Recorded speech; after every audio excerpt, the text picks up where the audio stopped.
rin kita mula ngayon hanggang sa habang panahon. Pangako sa'yo.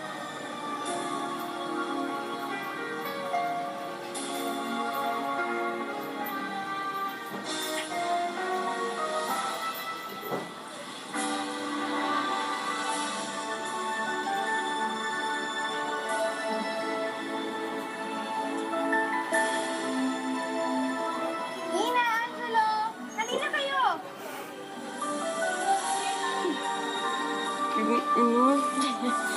Ang pagmamahal pala, hindi lang tungkol sa minamahal natin, kundi tungkol din sa sarili natin.